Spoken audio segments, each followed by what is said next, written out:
Hello mga idol, no, samahan niyo ako magluto ng igado, no. Actually, di naman talaga ako marunong magluto, eh. So, since OFW tayo, kailangan nating matuto, no, para meron tayong makain. So, shout out nga pala sa sponsor natin yung ngayon, no. Si Mr. Rue Gabutin, no. Salamat sa iyo, idol, no.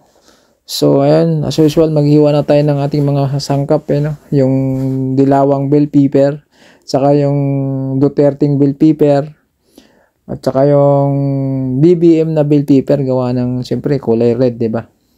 Red. Red. So, ayan, tuloy-tuloy lang tayo sa paghiwa, no?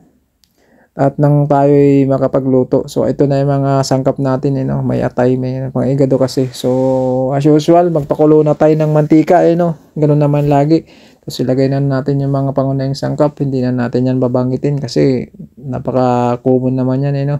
Tapos halo-haloin na lang natin yan. Tapos alam nyo naman, pagkatapos dyan, no? Alam nyo nang gagawin. Ilalagay na natin yung karne.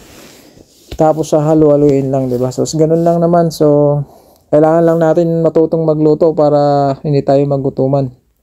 Sa buhay ng tao, walang imposible. Kaya, kailangan nating matuto sa lahat ng bagay para kahit saan man tayo dalhin, tayo ay nakahanda, no? So, ngayong araw magluluto ako ng igado para sa aking mga amigo, no? Para kami ay may pagsalo-saluhan. So, lalagyan lang natin yan ng pamintang durog at saka pamintang pino.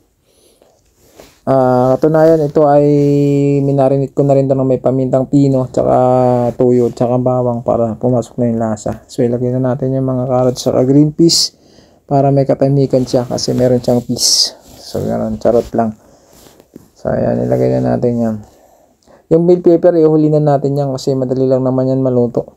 Sa bandang huli na lang yan. Isabay natin yan sa atay. So, ganun lang, haluin lang natin siya tapos takpan lang natin siya ulit para maluto yung karne tsaka yung mga carrots.